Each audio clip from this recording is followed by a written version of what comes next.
obrigado, Senhor. Pedimos a Deus a sua direção, Senhor. Pedimos a Deus o teu fogo. Manifesta, Senhor, o teu grande poder. Fala conosco conforme a tua vontade, Senhor. Conforme a benevolência do teu poder, meu Pai. Desperta-nos, ó Deus, em ti. Manifesta, Senhor, a tua glória. Confirma a vitória, Senhor, sobre a vida da tua igreja. Em nome de Jesus. Abra nossa mente, nosso entendimento, para que possamos, ó Deus, não só ouvir, mas compreender, ó Pai, e viver, Senhor, a tua palavra conforme o Senhor nos ensina. Que nós te pedimos e te agradecemos em nome de Jesus. Amém? Amém. Graças a Deus. Quantos estão felizes com o Senhor aí? Aleluia! Irmãos, nós vamos estudar o livro de Neemias. Vamos passar rápido, nós vamos fechar hoje esse livro. Porque está dentro do assunto que nós viemos estudando, né? Dentro do mesmo assunto, ok? Porém, já fica um adendo para a gente aí, tá? Quem escreveu o livro de Neemias não foi Neemias, foi Esdras, tá? Então Esdras escreve o livro de Neemias. O livro leva o nome de Neemias porque está contando a história de Neemias, mas quem escreveu o livro foi Esdras, certo? Como provavelmente o livro de Esdras tenha sido também o próprio Esdras que escreveu, apesar de os historiadores não dando a ele aí essa ênfase, mas como o livro de Neemias deixa claro que foi Esdras que escreveu, então eles assinam aí essa tese, tá? Mas disseram que não foi Neemias, e sim Esdras contando a história de Neemias. Tudo bem aí? Beleza? O livro de Neemias descreve a liderança de Neemias, ou seja, a história dele, como ele agiu, nós vimos já no livro de Esdras, e como ele motiva o povo a superar os desafios, tudo aquilo que vem acontecendo, ele e como ele traz o povo de volta à adoração a Deus. Então Neemias aqui está naquele tempo, lembra que saiu a primeira leva e a segunda leva, ok? E Neemias continua trabalhando então no palácio, tá? Obrigado. Ele continua lá trabalhando no palácio. E passaram-se alguns anos, cerca de mais ou menos 20 anos depois que a primeira e a segunda leva foram, chega a notícia, o irmão de Neemias vem visitar ele. Neemias aqui era copeiro, tá? Do rei, informações importantíssimas essas para vocês, tá certo? Neemias ele fica porque ele está bem, tá certo? Apesar de ele chegou como escravo, mas pelo fato de ser um homem de Deus, nós vamos ver no livro de Neemias que ele era um homem de oração. Ele era um homem que vivia debaixo da direção de Deus. Então, apesar de estar no meio dos escravos, ele teve um cargo de liderança. Tanto que quem coloca ele como governante, como governador no meio do povo, quem coloca ele como governador, não vou dizer que não foi Deus, mas assim, foi Deus através do próprio Artaxerxes. Quem denomina Neemias como um maioral entre o povo judeu, como líder, é Artaxerxes. É o rei ímpio, olha, que levanta ele. Olha aí. Entendeu? Deus usa o inimigo para consagrar ele. A mesma coisa que aconteceu com José. Ele levantou José, não foi um pastor, não foi um padre, não foi um sacerdote. Quem foi? O ímpio. Porque quando Deus está no negócio, Deus não precisa que ninguém esteja a seu favor. Aleluia. Deus não precisa de gente para ficar bajulando, para ficar te comprando, para Deus colocar você em algum lugar. Ainda que as pessoas queiram atrapalhar, ainda que alguém queira impedir. Se for da vontade de Deus te levantar, ele levanta e volta e acabou. Certo? Então aqui, Neemias está lá e ele era apenas um copeiro. Artaxerxes levanta ele como um governador do povo para poder liderar aqueles que estavam voltando na última leva, tá certo? E nós vamos ver aqui a ousadia que ele tem em cima disso, tá certo? E o livro destaca então essa liderança de Neemias aí, tá certo? Tudo bem até aí? Sim? Então vamos dar continuidade. Lembrando que olha só a situação que nós estamos aqui. Palavras de Neemias, capítulo 1. Palavras de Neemias, filho de Acarias, que sucedeu no mês de Quisleu, no vigésimo, estando em Suzã, na fortaleza. E veio Anani, um dos seus irmãos, era irmão de sangue mesmo, tá? Anani aqui era irmão de Neemias. Então ele veio e trouxe a notícia de como estava o povo lá, né? Ele acreditava que estava tudo bem, ele acreditava que o povo já tinha construído os muros. Por quê? Qual foi a motivação do povo para sair? Voltar para sua pátria, adorar a Deus, ter liberdade para adorar o Senhor. Então Neemias achou que a primeira coisa que eles fizeram quando chegou lá foi construir o templo e fechar a cidade, levantar os muros. Está tudo certo, né? A ideia principal e original era essa, não era? Jesus, né, já sai de lá com essa pegada, né, de liderar o povo para uma reconstrução. Então o que se imagina 20 anos depois? A obra está pronta, está tudo terminado, não tem mais o que. Quando Anani chega para ele e conta a situação do povo, que não estava diferente de 20 anos atrás, ele se revolta. Só que até então ele não podia fazer nada, ele era só um copeiro. E o que ele, como copeiro, poderia fazer? Orar. Eu não posso fazer nada, mas o meu Deus pode. Aleluia. Pela minha mão eu ainda não consigo fazer nada, mas o Deus a quem eu sirvo, ele vai fazer alguma coisa. E ele se põe agora em buscar ao Senhor. Ele se põe agora e se levanta. Você vê no versículo 5, ele já está orando ali, essa é a notícia. E parece que o negócio é automático, né? O negócio é automático. Ó, verso 4: E sucedeu que, ouvindo essas palavras, assentei-me, chorei, lamentei por alguns dias e estive jejuando e orando perante o Deus dos céus. Ele não ficou murmurando, ele não ficou reclamando: Deus, por quê? Deus, por que isso? Por que aquilo? Por que ainda não aconteceu? Por que não fizeram? Por que não foi? Não, ele se põe diante de Deus, chorando, orando e jejuando. Então ele entra em espírito e ele começa agora a buscar a Deus numa proporção muito. Verso 5: E disse: Ah, Senhor dos céus, Deus grande e terrível, que guardas o conserto e benignidade para aqueles que o amam e guardam os teus mandamentos. O Senhor é fiel para aquele que é fiel a ti. É isso que ele está dizendo. Estejam, pois, atentos os teus ouvidos e os teus olhos abertos para ouvirmos a oração do teu. O que ele está dizendo aqui? Eu não posso falar por eles. Eu não posso pedir que o Senhor olhe por eles, que eu não sei como que a vida deles anda na tua presença. Mas eu posso falar por mim. Olha para mim agora, Senhor. Olha para eles. Olha para eles agora, não. Olha para mim. Responda, Senhor. Eu só vi um cara fazer isso aqui na vida. Quando o povo começa a perecer, quando o povo começa a perder guerra, por causa da situação que vinha acontecendo, ele vai diante de Deus e fala: Senhor, sonda-me. Eu quero que o Senhor me mostre o meu pecado. Eu não quero olhar a vida de ninguém, não quero saber como é que o outro está. Eu não quero saber da vida de ninguém. Eu quero saber como o Senhor está me vendo. Deixa-me ver com os teus olhos. Não é com os meus olhos, não. Eu olhar e falar: não, eu estou certinho, está tudo bem comigo. Não, Senhor, deixa-me enxergar a minha vida com os teus olhos, como o Senhor está me vendo. Aleluia! Como o Senhor está me enxergando? Deixa-me ver com os teus olhos a minha própria vida. Não quero ver comigo, quero ver a minha vida. E é exatamente o que Neemias está fazendo aqui. Senhor, olha para mim. Se eu não tiver condições de te pedir o que eu vou pedir, o Senhor não ouve.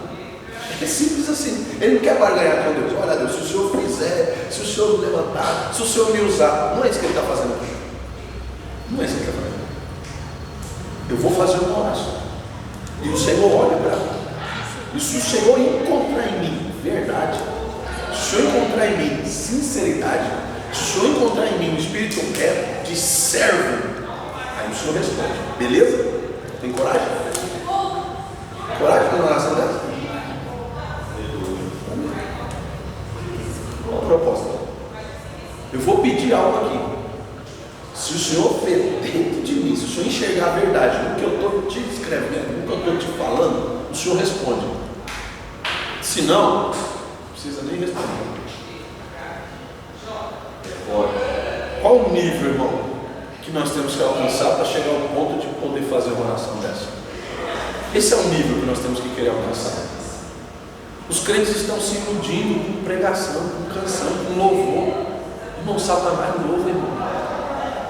Satanás canta, nós passamos vergonha. Irmão, se nós for num culto, que Satanás estiver prestando adoração, a gente passa vergonha.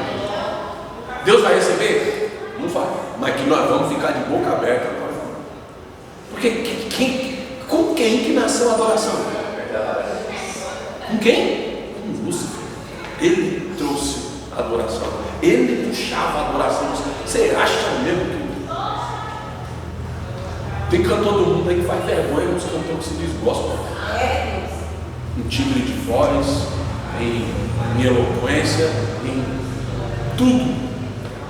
A não ser a unção e a oração e consagração, que se o cara não tiver, porque senão até ele se pede. E alguém me corrige aí se eu estiver falando alguma besteira. Entendeu? E os crentes se iludem com isso. Um cargo, uma posição, e acham que tá bom. E acha que é isso, que já tem uma resposta de Deus. Mas não, isso não é resposta de Deus, irmão. Se você que não sabe cantar hoje, você começar a fazer uma aula de canto, se você começar a participar da aula, você vai ficar bom. Você pode não ficar excelente, mas você vai melhorar e muito. Você vai conseguir cantar. Sim ou não? Porque a prática nos leva à perfeição.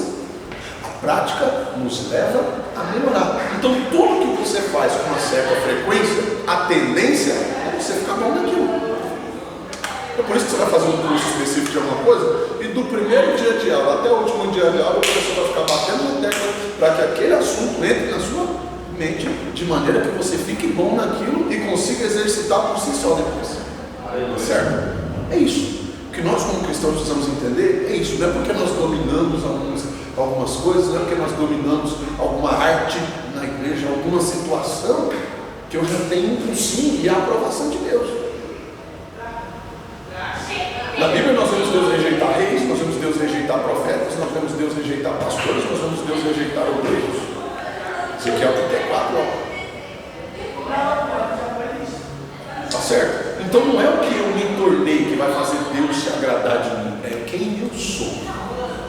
Nunca, guarda isso pro resto da sua vida, nunca o que você se tornar na igreja ou na presença de Deus vai ser superior ao que você é e quem você é na presença de Deus.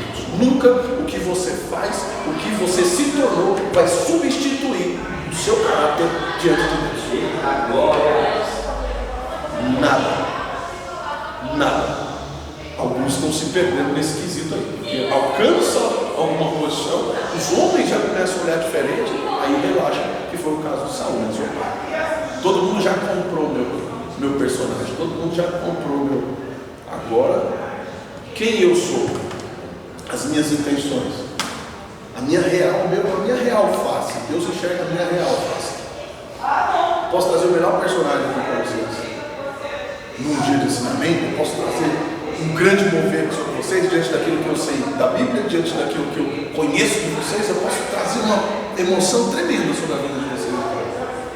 Mas Deus está vendo o meu caráter e o meu coração. Nesse exato momento, Deus sabe como eu estou, como cada um aqui está e está se apresentando. Glória a Deus. Essa é a consciência que nós precisamos ter, tá certo? Para chegar nesse nível aqui, de dobrar o joelho, fazer essa oração, Senhor, porque tem gente que não quer ver, tá? Tem crente que não tem coragem de falar, Senhor, eu quero ver como o Senhor está me vendo.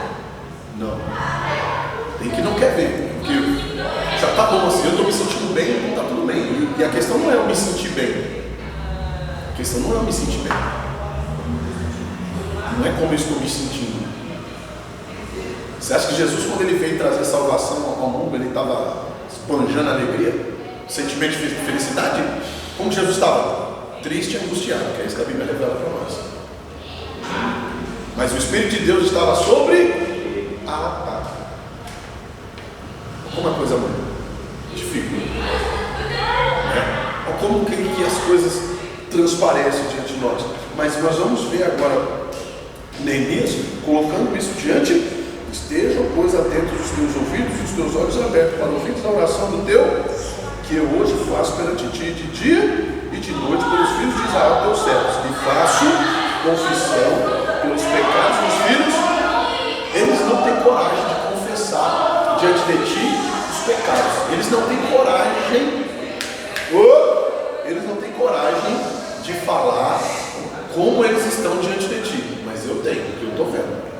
Estou falando mal deles, não estou focando neles, Senhor. Chegou a notícia aqui na Babilônia de que eles não estão te adorando lá, de que eles não restabeleceram a estrutura do templo ainda, de que eles não colocaram o templo de pé. A notícia chegou até a mim, a notícia chegou para mim, tá certo? E eu espero que chegou. Olhe a situação deles, porque hoje eu faço confissão por eles. E aí eles se colocam no jogo, porque pecamos contra ti. E por que eles se sentem em pecado?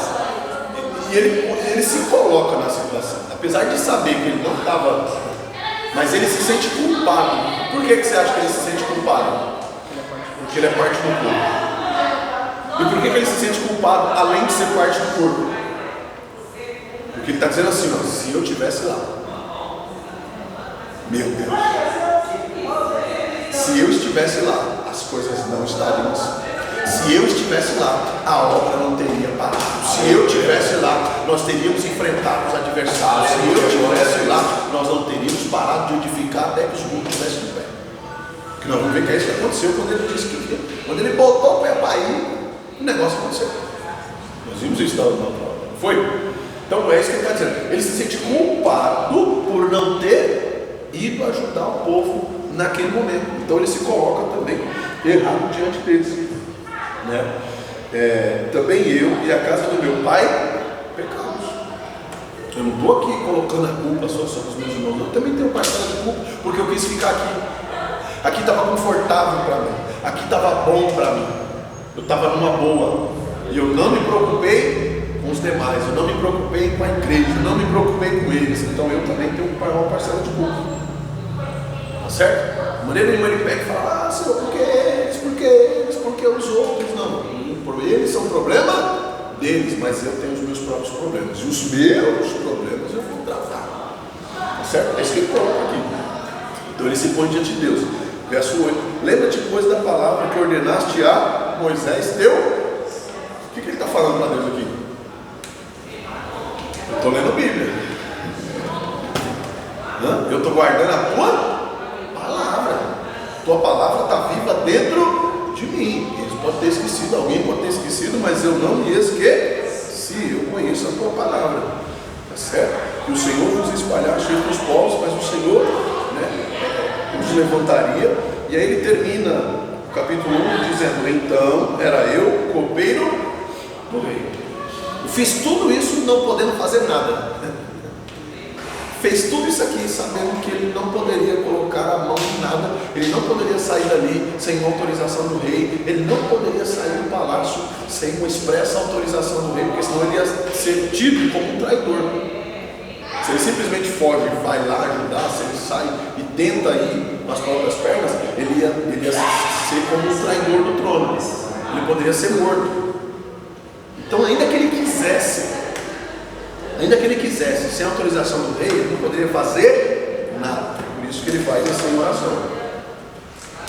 E aí nós vamos ver, eu estou dizendo para você aqui que ele era copeiro. Como copeiro, ele tinha algumas regalias, ele tinha algumas liberdades, mas ele não deixava de ser copeiro. O que o copeiro fazia? Servia o rei, tomava primeiro, né, experimentava para ver se aquilo não estava envenenado, depois ele servia o rei, tá certo? Só que nós estamos esquecendo um detalhe aqui. Quem é Neemias? Um judeu.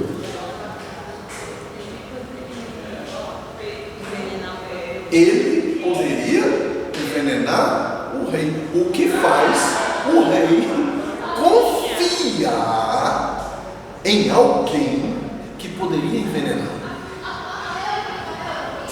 Porque se sou eu ia colocar alguém da minha família mesmo. Eu ia botar um irmão meu, um primo, alguém da minha família.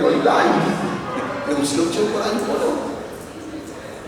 E o cara me coloca um escravo, alguém que poderia envenenar ele, fazer de conta que experimentou e não experimentou, eu entrego para ele e vou lá. Sim ou não? Ele tomou, eu vou no banheiro ali. Meia hora para me fugir daqui. Ele vai morrer. Grava pelos outros e saia fora. Mas o rei confiava em Neemias e ele fazia isso com alegria.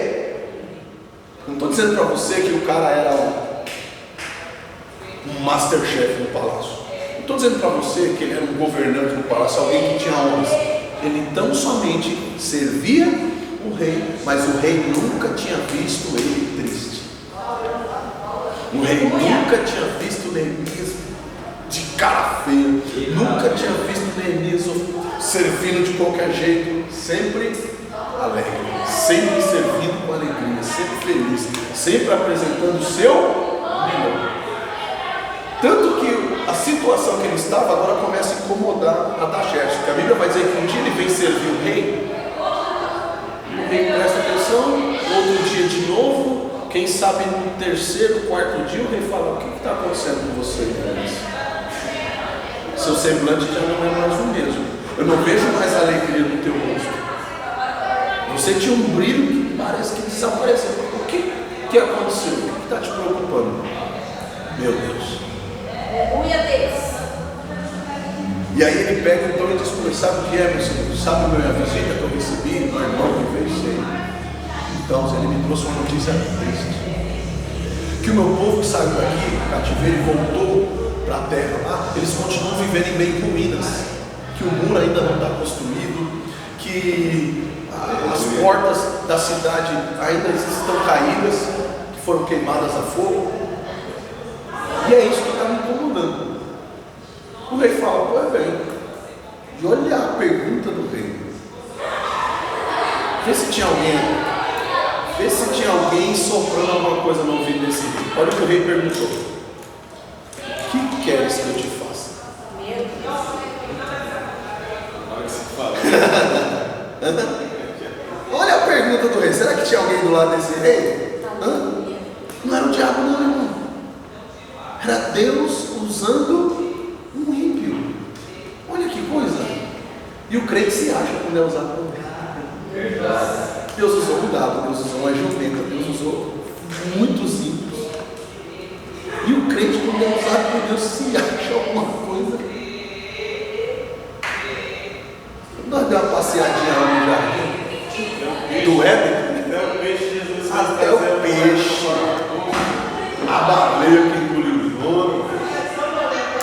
Isso a gente cava no carro, a gente acha velho. A árvore que segurou o Absalão em cima do cavalo, que espada humana não conseguiu, 2 gravetos, travou ele pelo cabelo. Lembra? O temor que Jesus não conseguiu trazer aos discípulos para eles despertarem, Deus usou uma tempestade, um vento, a água. Aí eles, Jesus falou: isso aí que eu queria. E aí, se vocês entendessem, vocês são gente, que vocês também erram, que vocês também falham, que vocês também são humanos, e que vocês continuam dependendo de mim. É isso que eu quero ensinar para vocês. Jesus fala isso. Vocês ainda não têm fé. Quero mostrar para vocês que vocês ainda não têm fé. Vocês já expulsaram o demônio. E estamos falando com discípulos que já tinham expulsado o demônio, já tinham curado enfermos, até mortos já tinham ressuscitado pelos discípulos, que eles contam isso quando eles voltam se encontrar com Jesus. E Jesus olha para eles e fala assim: vocês ainda não têm fé. Meu Deus, tudo que vocês fizeram porque estavam agindo no meu nome, mas vocês mesmo ainda não tendes fé. Vocês ainda não são crentes, não. E fato esse, é verdade, que a Bíblia vai dizer que só lá no livro de Atos, alguns anos depois que Jesus foi crucificado, a Bíblia diz que pela primeira vez alguém olha para eles e diz assim: agora eles são cristãos, que antes eles eram só crentes, eles eram só papagaios, agora eles são cristãos. Agora, o que doer, eles vão permanecer firmes e vão continuar crentes. Pois bem, então a pergunta que foi feita para Neemias foi: o que eu posso te fazer? Como eu posso te ajudar? O que você quer que eu faça? E aí você pensa que ele ficou acanhado? Neemias soube pedir. Quando a gente pede mal, a gente recebe mal. Não tiver a oportunidade de pedir, pede direito. Talvez aquela coisa podia isso, né? O crente que teve uma oportunidade dessa aqui. Alguém fala assim: o que você está precisando? Ah, eu estou precisando, eu estou com o sapato furado, mas é o sapato direito. Então, você me arrumar um pé direito, para mim já tá bom. Pô, não está pedindo dois? Novo? Esse aqui já não está servindo, não. Eu preciso do melhor, eu preciso de couro, eu preciso dos 10 paus. Cara, não, é que eu estou com esse pé aqui furado aqui. Se você tiver um aí que é o meu número, não precisa nem ser da mesma cor. Não tem crente que não sabe pedir, irmão. Eu estou dando um exemplo, tá? Dando um exemplo. Eu tenho uma contazinha para pagar aqui. Quanto que é que você precisa? Ah, a conta é R$120. Essa conta, mas você tem 10 para vencer, somando. Vai dar mais de 1.000. Pede uns 1.000, filho. Porque senão mês que vem você vai ter que pedir de novo. E no final do mês você vai ter que pedir de novo. E aí você vai ter que fazer compra, você vai ter que pedir de novo. Mas Neemias não foi besta não. Quando foi lhe dada a oportunidade, verso 4 aí do capítulo 2, e o rei me disse: que pedes agora? O que você pede? O que você quer que eu te faça? É isso que o rei está perguntando aí. O que você quer que eu te faça? Aí ele falou: opa, primeiro eu preciso de um passe livre. Preciso de um cartão bom sem limite. É isso que ele pediu. Eu preciso de passe livre. Onde eu chegar, os porteiros me ver. E outra coisa, eu vou precisar de escolta. Porque vão querer me matar no meio do caminho. Quando souber o que eu estou indo fazer, vão se levantar contra mim. Então eu preciso de escolta, eu preciso estar protegido. E já que o senhor mandou pedir, eu vou precisar de umas madeiras, vou precisar de lenha, vou precisar de gente para carregar as madeiras, vou precisar disso, daquilo. E ele começa a dar a lista aí. Nós estamos falando de um copeiro. Será que nós teríamos esse atrevimento? Ou a gente ia pedir só um par de sapato? Está entendendo o que eu estou falando? Nós estamos olhando aqui a situação, mas às vezes nós perdemos uma oportunidade dessa. Às vezes nós conseguimos audiências diante de Deus, que Deus fala assim: o que você quer que eu te faça? Deus, é que, sabe, é que eu não me acho digno, é que, ai Deus, eu não sei, Deus, se eu fizer, tá bom. Então tá bom. Aí você tem um irmãozinho, Neemias, Deus, eu quero isso, eu quero aquilo, eu quero aquilo, eu quero aquilo. E aí Deus dá. E depois a gente olha para o irmão Neemias e diz: o senhor está cuidando tão bem dele. Eu não estou aqui, o senhor não cuida de mim. Não, você não pede. O que você quer que eu faça com você? Está entendendo? E nós estamos falando aqui de um homem que estava falando com um ímpio. Meu Deus. E ele podia muito bem dizer assim: não, peraí, eu olhei minha calma, você já está abusando da parada, meu irmão. Você já está abusando. Eu falei, mas não era para tanto. Mas, irmão, quem conhece a Deus sabe quem está falando. Eu não estou vendo a figura. Ele não estava vendo aqui mais a figura de Artaxerxes. Ele entendeu o mistério. Falou: o Espírito Santo entrou aí no barco aí. Tem um monte de testemunho aqui. Ele é rei. Ele não vai poder voltar atrás do que sai da boca dele. Vai ser lá com o anel. Aleluia. Ele não vai poder voltar atrás. Então, ele pede o que ele precisava. Do mesmo jeito, Satanás, irmão. Você acha que o diabo quer usar quem? Dentro da igreja, você acha que o diabo quer usar quem? O irmãozinho que entrou na igreja lá caindo de bêbado. Ele quer usar alguém que as pessoas têm crédito.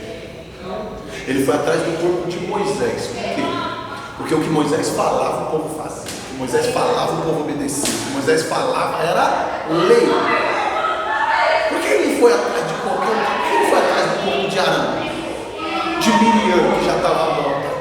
Por que ele foi atrás desses corpos aí? E vários, Saul. Por que ele não quis o corpo de Saul? Porque ninguém estava dando mais crédito. O diabo sempre vai querer usar uma figura de autoridade. Ele sempre vai querer usar alguém que tem influência no meio do povo. E é por isso que a gente precisa tomar cuidado e examinar, não quem está falando, mas o que está sendo falado. A gente precisa examinar, precisa abrir o nosso olho. Às vezes é alguém que eu confio. Às vezes pode ser eu, pode ser o pastor. Pode ser um membro, pode ser um irmão que é usado por Deus, não vigiou, já não entra. E a gente precisa tomar cuidado com isso, porque senão a gente é enganado pela nossa própria consciência, depois a gente quer pôr a culpa nos outros. Quem vai acontecer isso? Pedro, pronto, outro exemplo. Do lado de Jesus, irmão. Do lado de Jesus, irmão. O cara que dormia com a cabeça encostada no peito de Jesus. Você tem noção disso? O cara de tarde, Pedro está tirando um cochilo encostado no peito de Jesus. No culto da noite, o diabo entra e fala na boca dele. O que aconteceu com Pedro? Pedro tinha que largar a espada. Só que Jesus não tomou a espada da mão de Pedro. Em momento nenhum você vê Jesus tomando a espada de Pedro, porque Pedro que tinha que largar a espada. Aleluia. Jesus não toma a espada da nossa mão. Jesus não tira de nós a espada. Ele fala o que nós temos que fazer. Que se nós vamos obedecer ou não, já é com a gente. E Pedro sabia que ele tinha que largar aquela espada. Mas ele não largou. E Jesus também não tomou dele. Jesus falou, quando ele for liberto de verdade, ele solta a espada. E ele só soltou a espada depois que Jesus ressuscita. Que realmente ele entende o poder de Deus. Ele falou, eu realmente não preciso mais dessa espada não. Porque Deus tem poder até para depois dos mortos ele trazer de volta se ele quiser. Então não é a minha espada que vai me garantir vida, não é a minha espada que vai me garantir vitória, não é a minha espada que vai me garantir segurança. Você entende isso? Teve uma prova mesmo de quando ele arrancou a orelha do soldado e Jesus vai lá e cura. Jesus, eu estou doente, Jesus curou a orelha do soldado. Você não arrancou o mal de mim? Não, você foi ensinado. Você vai ter que correr atrás agora para buscar a sua libertação. Isso aí é com você, não é comigo não. Tá certo? Então, mas nós vemos aqui Neemias, ele entende que naquele momento o próprio Deus está usando a Ataxerxes. Então ele fala assim, eu preciso disso, preciso daquilo, outro. E ele não tem vergonha de pedir não. Você vai ver aí, ele começa a pedir aqui no capítulo 5 e ele vai dizendo tudo o que ele precisa aí. Tá certo? Ele vai dizendo até o 8 lá, né? Ele está pedindo aí. E verso 8, e como também uma carta para Asaf, guarda do jardim do rei. Eu não quero qualquer coisa não, eu quero do jardim do rei, do melhor, madeira da melhor que tem, lá do jardim do rei, para que me dê madeira para cobrir as portas do passo da casa e para o muro da cidade, né, para fazer andames e as amarrações do muro, tá certo? Para a casa em que eu houver de entrar. E o rei me deu, mas deu segundo a boa mão de Deus sobre. Não me deu porque eu sou bonzinho, não. Ele me deu porque a mão de Deus, naquele momento, estava a meu favor. Glória a Deus. Agora, por que será que a mão de Deus esteve a favor dele? O que vocês acham que a mão de Deus fez assim, para Neemias? Aberta. Isaías fala isso, né? As mãos do Senhor não estão mirradas, encolhidas para que não possa ver, nem os seus ouvidos agravados para não poder. Eu creio que porque mesmo ele estando ali servindo ao rei, ele continuou firme com o Senhor. E o povo foi liberto, mas não foi totalmente, porque lá na frente eles teve a oportunidade de adorar a Deus, buscar e acabaram com isso. Neemias tipifica a figura de outro servo de Deus que também está dentro do palácio, tá certo? Nesse mesmo período. José? Não. Daniel. E eles tinham algo em comum. Depositava tudo no altar de Deus em oração. Você vê que ele ficou de lá, tipo, torcendo e orando, buscando ao Senhor para que o Senhor ajudasse o povo, só que o povo mesmo não se ajudou. entendeu? O rei perguntou o que me pedes agora, a resposta em seguida é: então orei ao Deus dos céus e disse ao rei. E antes dele pedir qualquer coisa, por mais que ele tivesse um desejo no coração dele, ele orou ao Senhor primeiro. E você vai ler daí para trás, você vai ver que todas as vezes que ele vai tomar uma decisão, não é só dessa vez. Isso que eu falo para você. Não é só dessa vez. Todas as vezes. Você vai ver que ele ora. Ele recebe a notícia ruim, ele vai e ora. Então isso quer dizer que ele não começou a orar a partir nesse momento, ele já tinha Tinha uma prática, uma vida de oração. Ele tem uma vida de oração com Deus, e isso você percebe aqui. Porque senão ele tinha orado aqui, pedindo a resposta, já recebi. Até pelo começo da história, porque ele se incomoda muito com aquilo que estava acontecendo. Tipo assim, eu já recebi o que eu pedi, para que eu vou orar de novo? Tem gente que é assim, não é? Vem na igreja Ele que arrebentar. poderia estar, vamos supor, tranquilo, ele tinha um cargo. Eu tô de boa, tipo assim. Ele não estava sofrendo, padecendo, sendo um escravo. Ele podia ter pedido ao rei pela sua família. Ó, meu irmão, meus pais. Posso fazer igual José? Posso trazer minha galera para Mas cá? no momento ele fala do povo, né? O negócio dele é com todos. Tem crente, tem gente que tiver oportunidade, tem líderes que se tiver oportunidade, ele fecha a janela e ele traz para dentro só a galera dele. É só quem é do meu sangue. Quem não for do meu sangue, esquece que se lasca.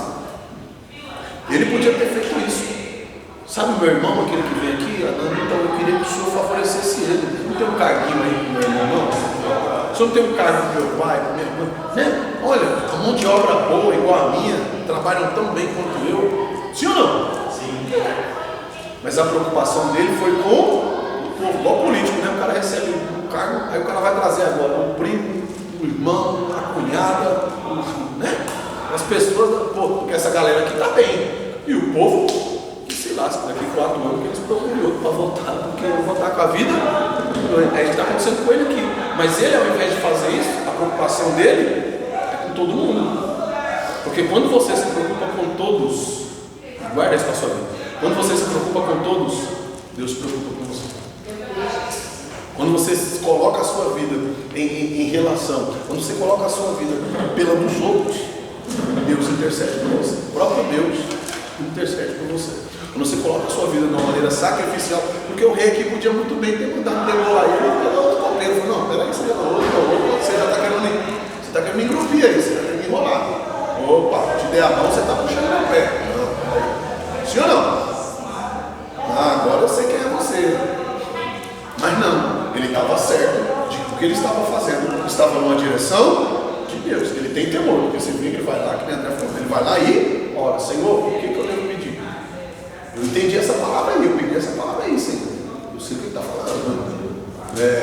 Eu sei que é o Senhor que está falando, mas me confirma se é isso mesmo. Quando ele sente aquela segurança de que Deus está presente no ambiente, aí ele começa a pedir. Deus fala assim, pode pedir. Sou eu mesmo. E não foi emocional do rei, porque senão tinha acabado. Não, tinha acabado. Se ele voltasse, ele já tinha. Opa, não, peraí. E outra. Fala. Era isso que você ia falar. Não. O que eu ia falar é que eu acho que talvez seja até essa postura que Neemias tinha que fez com que ele virasse copeiro do rei. Alguém que o rei via bom exemplo, boas atitudes, para ter um cargo de confiança naquele. Você está lendo aqui. Não. É igual José. Você vê que José teve aquela responsabilidade, aquele compromisso. O rei libera tudo isso que ele pediu. Mas o rei coloca uma condição para ele. Qual que é? Quando você volta? Eita, agora! Eu não quero ficar sem ele. Não quero ficar sem você. Beleza. Entendo. Você vai ser usado. Vou colocar você como governador do seu povo. Você vai lá, resolve o que você tem que resolver. Bota a ordem na casa. Só que depois você volta. Beleza? Você vai ter seu lugar aqui. O seu quarto está aí. Suas coisas estão aí. O que é seu está guardado. Fica tranquilo. Porque aquilo que você conquistou é seu, irmão. Aquilo que você conquistou é seu. Eu creio. Deus não tem esse negócio de troca, assim, beleza, vou te abençoar aqui, mas você larga a mão disso aqui, não. Deus te abençoou, Deus está te abençoando. Eu creio. Aleluia. E aí você vai usar daquilo que Deus já te abençoou, por Deus só para as pessoas. Beleza, mas Deus não vai te tomar 6 por meia dúzia, né? Não vai te tomar uma coisa, vai te dar, não. Deus não trabalha assim.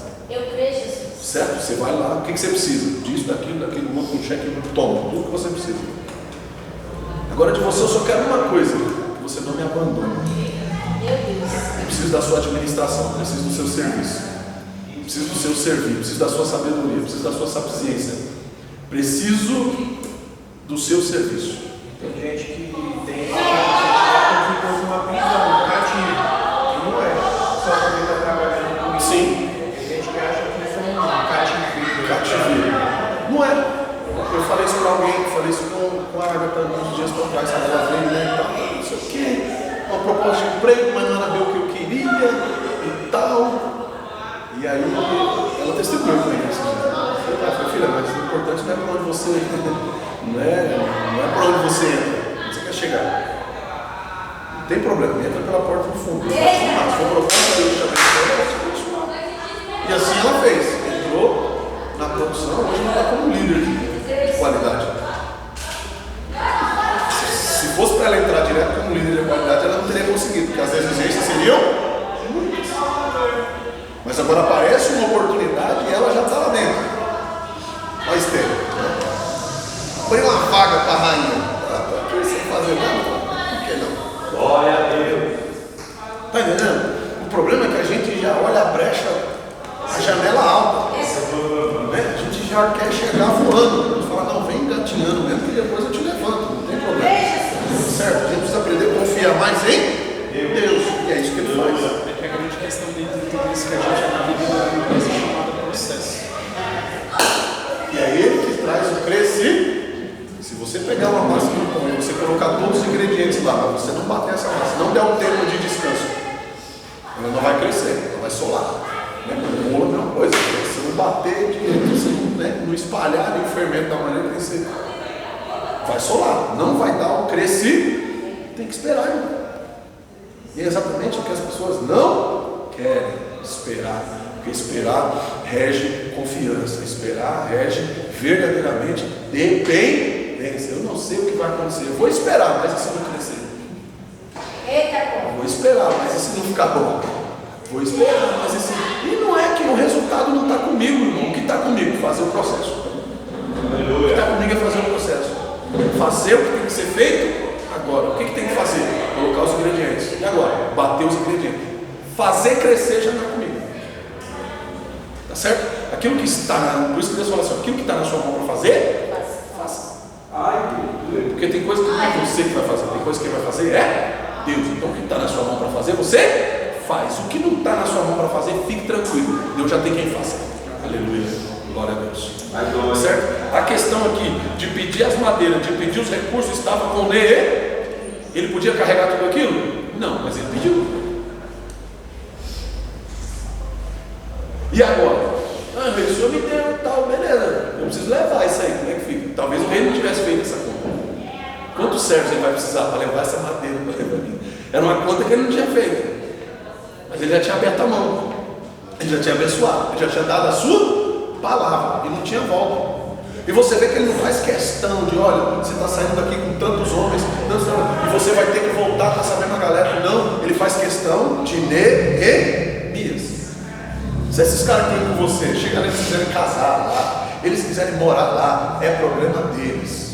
Agora você, eu quero você de volta. Porque eu estou vendo que você coloca a mão prospera, eu estou vendo que você faz dar certo. Eu tenho gente aqui que pode fazer a mesma coisa que você faz, mas não tem a alegria que você tem, não tem o sorriso que você tem, não tem o brilho que você tem. Você entende isso? Você acha que quantas pessoas ali queriam estar no lugar de Neemias servindo o rei? E fariam o que fosse preciso para isso, puxariam, né, o português bem claro, o saco e o tapete de quem precisasse para estar no lugar de Neemias, mas o rei já tinha algo no seu coração, que aquele lugar tinha dono, porque quem colocou ele lá foi Deus e quando acabou. Certo? Então seja confiante naquilo que Deus já confiou nas tuas mãos. Tem coisa que Deus confia nas nossas mãos e a gente ainda fica assim, meu Deus, eu não sei se Querer fugir, pastor. ontem eu fiz uma loucura, ontem eu conversei com ninguém. Me aconteceu algo, apareceu uma proposta, eu falei, rapaz, eu vou fazer esse negócio aqui. Aí fui, liguei, começou e tal, falei, você tem uma coisa assim e tal? Rapaz, não tenho. Tem dois aqui que vai dar a mesma coisa, vai dar o mesmo valor. Eu falei, não quero um só e tem que ceder esse valor aí. Então Deus abençoe. Não era passivo, se for de Deus, vai aparecer. Tem uns dias já que não chega nada nesse valor aí, então, mas se for de Deus, vai aparecer. Liguei o telefone e fui trabalhar. Deu 10 minutos. Papai, você é homem de sorte mesmo, hein? Não, você é homem de Deus. Deu sorte. Não deu. O que aconteceu? Chegou uma carta do jeito que você queria, uma situação que você pediu. É sua. Está com o seu nome. Mas antes que alguém pegue, eu já peguei para você. Está aqui. Amém. Estava pensando, estava querendo, estava imaginando. Não, Deus me deu uma direção, eu olhei e não tinha nada. Falei, se for de Deus, vai aparecer. Chegou. Aleluia. Porque tem coisa que a gente tem que fazer na confiança de Deus. O problema é que a gente quer fazer as coisas pautado e confiado na força do nosso próprio braço, do nosso próprio entendimento. E se nós somos capazes de fazer, nós vamos lá para quê? Se Deus fala assim, se você é capaz de fazer, eu vou te ajudar para quê? Então você resolve. Se você é tão bom de conta, se você é tão bom em administração, se você é tão bom na sua situação, você vira aí. Quando a gente aprender o princípio da obediência e da confiança de Deus, eu já falei isso aqui outras vezes, nós vamos desfrutar de Deus uma coisa que não só chama-se dependência de Deus, mas uma coisa que se chama prosperidade, glória a Deus de Deus. Eu não administro a provisão de Deus. Eu não administro a provisão de Deus. Eu só tenho que pegar o trigo e malhar ele. Mas o inimigo pode vir roubar o trigo, mas o vento pode vir levar o trigo. Eu não quero saber. A minha obrigação é malhar o trigo. Aí Deus vem, prospera, segue o inimigo e dá tudo certo. Deus fala assim: eu escolhi você para isso. Que você confie.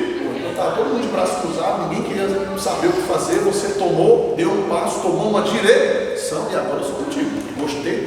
Olha só por que Deus escolhe. Deus escolhe Gideão por causa de uma atitude que ele teve. Você fala assim: gostei dessa atitude, rapaz. Gostei. Ele achou que estava sozinho. Você gosta de um problema, hein? Você falou para ele assim: você gosta de um problema, hein? Gostei de você, cara. Todo mundo aí com medo, todo mundo aí. Não sei, o mercado, a crise, ai meu Deus, o inimigo. Você falou: não, vou botar a mão, vou pôr para funcionar. Não fez, rapaz, agora eu vou patrocinar esse negócio aí para você. Constrói celeiros maiores, que eu vou prosperar, eu vou superar a bondade. E outra coisa, vou pôr gente aí para cuidar disso aí, vou te levar para a guerra agora, que eu vi que você tem coragem mesmo. Vou levar você para outro estágio. Porque no exército tem gente lá que não tem a coragem que você tem. Então eu vou pegar você e colocar você como general no exército. De agricultor, de alguém que cuidava dos grãos, a chefe do exército. Você acha que foi fácil assim, né? Simples assim, né? Ninguém achou ruim com Gideão, ninguém queria matar Gideão ali no meio do povo depois daquilo, né? Ninguém, porque já tinha gente, já tinha gente no exército. Já tinha chefes do exército. Já tinha gente na frente do exército. Porque nós vemos a história da parte bonita, né? Você acha que ninguém quis matar Gideão por isso? Você acha que ninguém perseguiu Gideão por isso? Você acha que ninguém tentou impedir e parar Gideão por isso? Entende? Porque a gente olha o que está escrito. Mas a gente tem a revelação que não está escrita. Quando Deus fala: se eu fosse escrever tudo, todos os livros, ia ser pouco. Certo? Então nós temos que olhar o macro da situação. O exército já existia os generais do exército, já existia gente na frente do exército. O que acontece com Davi, no momento que Saul percebe que ele é o próximo do meio? O que acontece? Ele quer matar ele. Sim ou não? Você acha que com Gideão foi diferente? Os caras que já estavam lá, naquela linha de frente.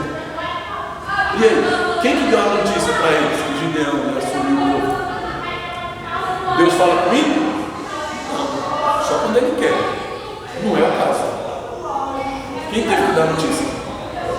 Por que você acha que Gideão tem medo? Senhor, se for isso mesmo, vai dar prova, Senhor, dá prova, Senhor, prova, Senhor. Se for, isso não morre, cara. Eu vou fazer uma prova do Senhor aqui. Se for isso mesmo, por que você acha que ele tem tanto um homem corajoso, que o próprio Deus falou que ele era corajoso? Estava com medo. Você acha do quê? Do inimigo? Não. Ele não tinha medo do inimigo, senão ele não estava malhando o trigo, sabendo que o inimigo estava à espreita caçando o trigo lá. Ele não estava com medo do inimigo. Estava com medo de quem? Daqueles que já achavam que eram escolhidos para aquilo que estavam fazendo. Meu Deus. Estreito, né? Estreito, né? Às vezes o médico vai te tratar muito bem porque ele está te olhando como um estagiário, porque ele está te olhando como um aprendiz. Quando ele entender que você tem capacidade para fazer uma cirurgia, quando ele entender que você tem a capacidade para fazer o que ele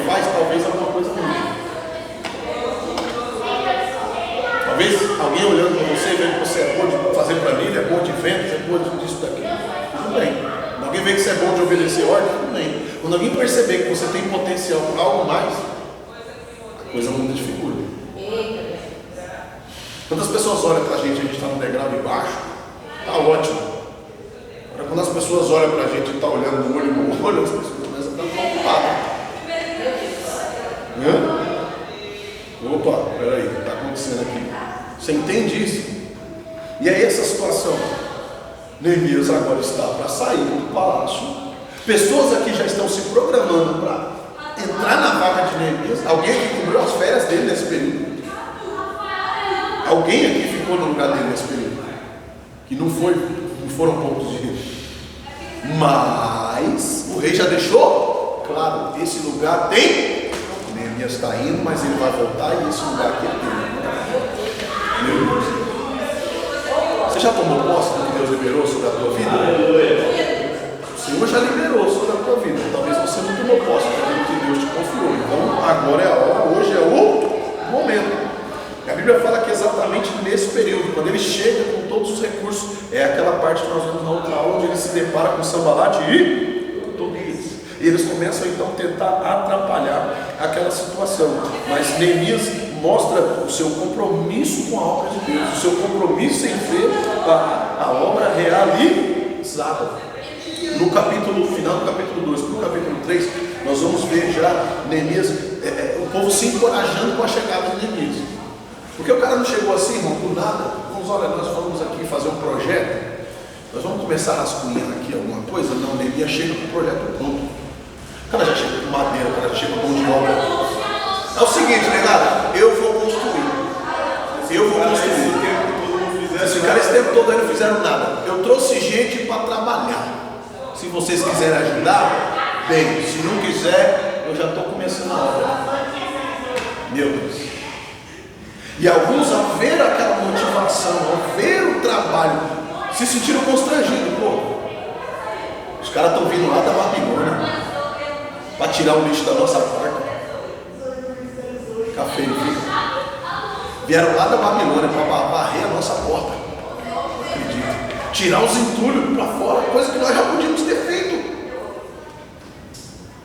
E aí começam a se sentir constrangidos com aquilo e começam agora a colocar a mão na massa. Por outra via, o inimigo começa a olhar e dizer: agora a obra vai, vamos tentar parar agora, porque se a gente não parar agora, a gente não para mais. Ele trouxe aqui agora uma lembrança, tipo assim, do incômodo que o povo já estava. Sim.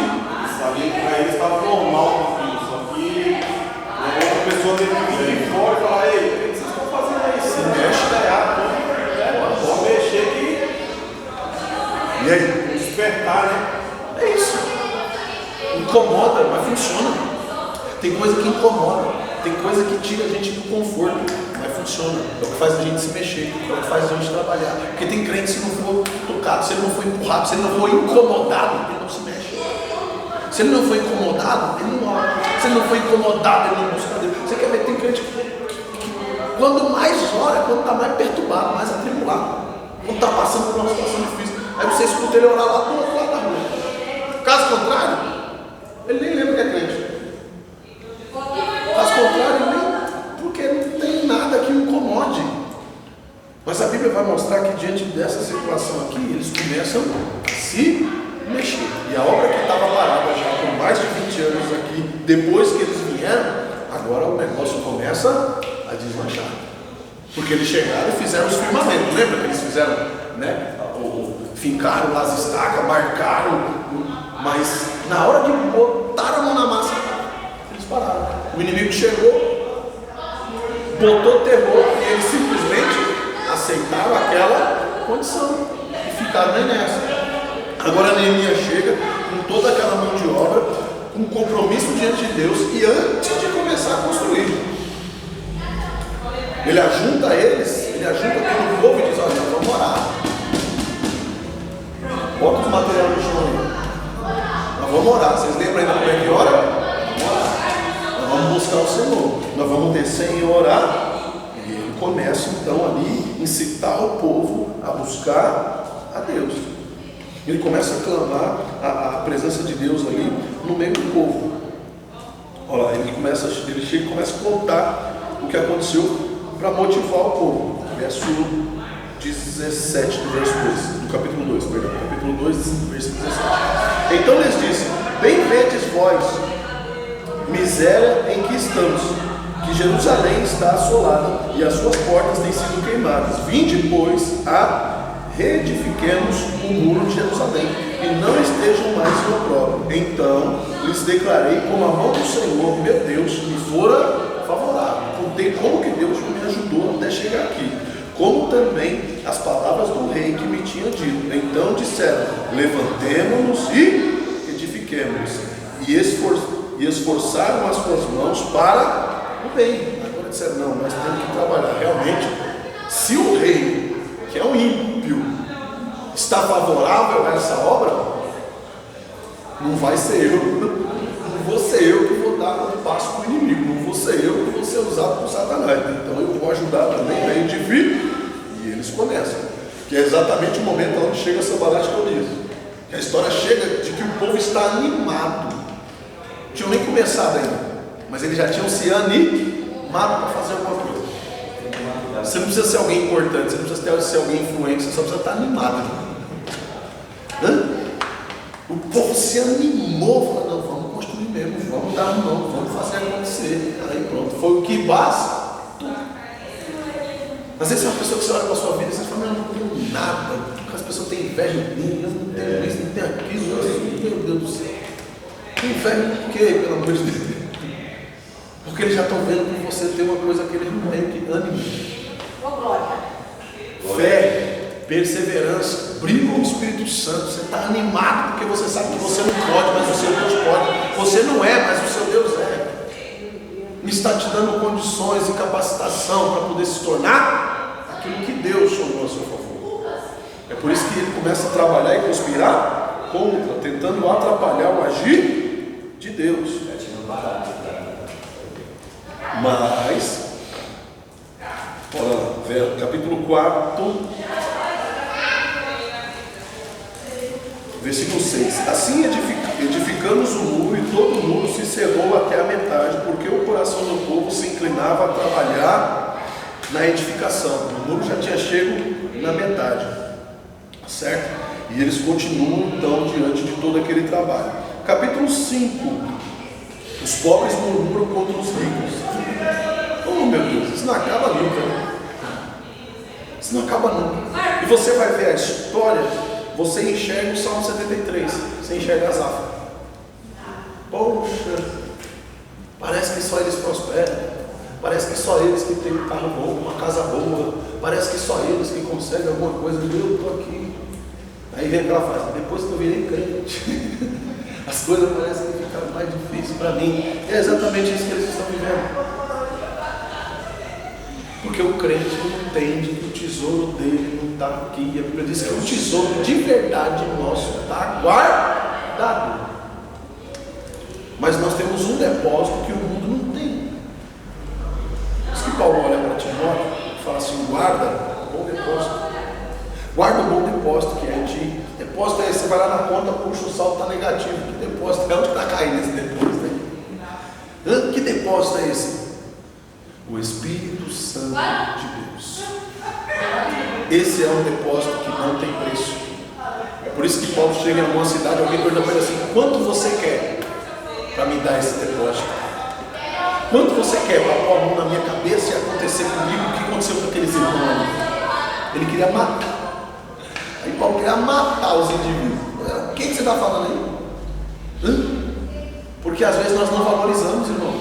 Nós não valorizamos o agir de Deus na nossa vida, a presença de Deus na nossa vida. A gente não tem noção do valor. Se alguém pudesse comprar a unção que Deus depositou em você, alguém pagaria por ela. Se alguém pudesse pagar para pegar de você aquilo que Deus te deu, te ofertou, aquilo que Deus depositou na sua vida, alguém pagaria por isso. E às vezes nós não valorizamos. Mas a partir de hoje, que Deus abra os teus olhos para você enxergar o depósito que Deus fez na tua vida. Que Deus abra os teus olhos para você enxergar o tamanho do depósito que Deus confiou na tua vida. Que que dinheiro desse mundo não pode comprar, dinheiro dessa terra não vale aquilo que Deus confiou a você. Só o dom da adoração, irmão, já tinha que valer por tudo. Por tudo. Cada glória a Deus, aleluia, que nós damos é um suar de tambor no inferno. Satanás não escuta o seu glória a Deus, aleluia. Escuta como se fosse uma batida do tambor aqui. Todas as vezes que você glorifica a Deus, toda vez que você exalta ao Senhor, essa é a adoração que sobe diante de Deus. Incomoda o inferno. Tá certo? Por isso que trabalha tanto para você se calar, para você não falar, para você não glorificar, para você não. Irmão, não sair no mistério na presença do seu Deus. Aleluia. Glória a Deus. Certo? Porque foi algo que foi tomado, irmão. Foi tomado. Mas você não vai mais me adorar, não. Você não precisa mais disso daqui. E aí Deus repartiu. E deu um pedacinho para cada um de nós. Aleluia. Glória a Deus. Glória. E aquilo que ele se achava, porque era único, hoje uma partícula em cada um de nós de adoração a Deus. E é por isso que nenhum de nós pode adorar a Deus sozinho. Nós precisamos estar em unidade, precisamos estar em comunhão. Juntos nós oferecemos uma adoração completa diante de Deus. Aleluia! Por isso que o diabo trabalha tanto para nos dividir, para nos separar, para jogar um para cá, um para lá, para que a adoração não seja completa. Mas em nome do nosso Deus, se depender de mim, a adoração vai subir completa diante do nosso Deus. Que ainda que alguém não queira, eu vou adorar por 2. Ainda que mais alguém não queira, eu vou adorar por 3. E assim nós vamos exaltar o nome santo do nosso Deus. Amém? Eita, glória, meu Deus. Capítulo 2 e 3 mostra então a comunhão do povo. 4 e 5 mostra essa transição, né? Quando eles começam a olhar e falam, poxa, alguém olha e fala, mas nós não podia estar construindo a nossa casa?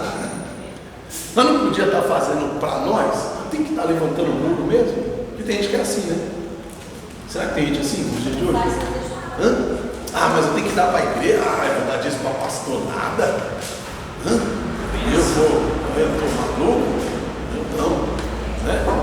Não enxerga que a obra é de Deus e há um propósito ainda maior. Tem gente que fica que nem Asaf. Ah, eu tinha que fazer por mim. Ah, eu tenho que. Não, primeiro eu. E isso começa a incomodar eles. Mas agora você vai ver. Mas você vai ver Deus agindo em favor do teu povo. Capítulo 6, os inimigos conspiram surpreender e intimidar Neemias. Eles se preparam, né, para tentar tramar algo para trazer incômodo para Neemias parar. Mas como que para alguém que foi motivado pelo próprio Deus, irmão? Como você para uma carreta? Você para uma carreta a 120 numa BR pesada? É que você entra na frente. Porque o crente, quando está motivado por Deus, assim, como é que segura? Como é que para? Uma coisa é separar alguém que está. Uma coisa é você parar alguém que está meio desmotivado já. Ah, não sei se eu vou para a igreja. Ah, eu não estou sentindo. Tem crente que não precisa sentir nada. Ele vai porque Deus é. Deus precisa me provar que Ele é Deus. Eu sei que Ele é Deus, Ele não precisa me provar.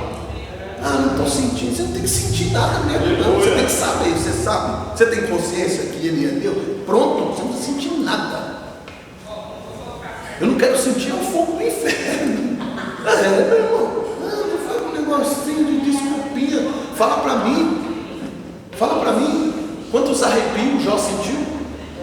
Fala para mim. Quantas vezes Jó se sentiu motivado pelo Espírito? Sabe quantas vezes na Bíblia? Nenhuma. Jó não teve motivação externa e terrena, obrigado, filho, para glorificar a Deus. Ele não teve. Ele glorificou e glorificava a Deus pelo que ele sabia que Deus é o suficiente. É o suficiente. Eu saber o que Ele é já é motivo mais que suficiente para eu adorar. O que será que as árvores sentem? O que os animais sentem para adorar a Deus? Nada. Vai para a roça. Vai para a roça. Fica lá no final da tarde, no virar da tarde, na hora que Deus visitava Adão, no virar da tarde. Você vai ver que os animais eles têm um comportamento diferente nesse horário. Presta atenção quando você for.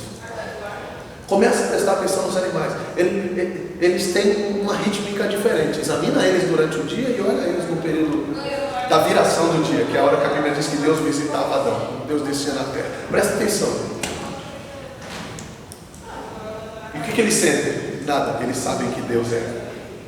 Eles sabem que Deus é Deus. É a motivação deles em adorar o criar. Agora o crente tem que sentir arrepio. O crente tem que sentir um frio pelo trás da orelha. O crente tem que sentir um fogo. Alguém tem que chegar na frente dele. Epa! Aí ele acorda, né? Quem foi que inventou isso? Eu estou dizendo que é errado, estou dizendo que não pode. Mas tem gente que se não tiver isso, não liga. Sabe? Não. É igual a lâmpada, né? Se não tiver alguém que vai lá e clica no interruptor, ela não acende. Tem crente que é assim. Se ninguém der um glória no ouvido dele, ele também não glorifica. Se ninguém puxar a fila, ele também não vai. Que não sejamos desses, que sejamos como Neemias. Ninguém vai, eu estou indo. Ninguém quer, eu estou querendo. Se ninguém for, eu já fui. Esse negócio de, se você for, eu vou também. Não, meu irmão, estou fora disso aí. Você não vai? Não, eu já estou indo. Quer ir comigo? A pergunta é, quer ir comigo? Porque eu já estou indo. É o que Davi fala, né? Alegrei quando me disseram, vamos, eu já estou indo. Pô, peraí, Davi, que eu vou com você. Porque eu já estou decidido aí. Se alguém quiser ir, vai ter que ir comigo, que sozinho também não vai. É isso. É isso que infelizmente muitos estão perdendo. Agora a gente tem que buscar os irmãos em casa. Ô, fulano, vamos. E qual desculpa que nós vamos dar para Deus? Deus vai falar assim, eu mandei alguém na porta da sua casa. Eu mandei alguém te chamar pelo nome. E aí? Será que nós não estamos perdendo alguma coisa? Será que nós não perdemos o dia do Senhor falar assim, ó, pede o que você quiser, é hoje. Está no ensinamento, o que você quer que eu te faça? Ah, meu Deus, eu já fiz. Ah, Deus, eu já fiz a minha carta. Ah, Deus, eu já fiz a minha carta. Olha, se fosse hoje eu ia. Então pede outra. Faça outro pedido, peça direito. Senhor, sabe aquele pedido lá? Desconsidera, eu tenho que acrescentar aqui mais umas coisas aqui. Ficou aqui, ó, lembrei que ficou. Faça de novo, não tem problema. Só não deixe de pedir. Você vê que Neemias ele é cirúrgico. Quando é lhe dada a oportunidade, ele fala, preciso disso, daquilo, outro, daquilo. E também não pode faltar aquilo. Olha aí. Será que nós não estamos pecando em algo? Talvez seja no pedir. Porque nós nos preocupamos tanto em não pecar. Nos preocupamos tanto em não falhar, em não errar, em não fazer isso, não fazer aquilo, que a gente se esquece às vezes das coisas simples. E uma delas é pedir. Beleza, você está consagrando, você está orando, você está jejuando, você está fazendo a sua parte, você está fugindo. Mas você é simples. O tempero, você não pediu. Você fez toda a massa, fez todo o processo, você colocou tudo, esqueceu o sal. Já era. Ou o açúcar, já era a receita. Sim ou não? É isso. Então hoje é dia de colocar a cereja no bolo. E verdadeiramente a nossa oração, o nosso clamor, a nossa adoração, ela seja verdadeiramente completa diante de Deus, que nós possamos declarar diante dele a nossa dependência, a nossa necessidade, aquilo que necessitamos, aquilo que precisamos e aquilo que queremos. Verso 9 do capítulo 6, porque todos eles nos procuravam atemorizar, dizendo, as suas mãos largarão a obra e não se efetuará. Por que vocês estão aí ainda nesse mundo? Por que vocês estão insistindo nessa construção? Por que vocês estão insistindo na oração? Por que vocês estão insistindo aí com essa igreja? Essa obra não vai terminar, essa obra não vai continuar, não. Por que vocês estão insistindo nisso? Vocês não vão conseguir terminar a obra.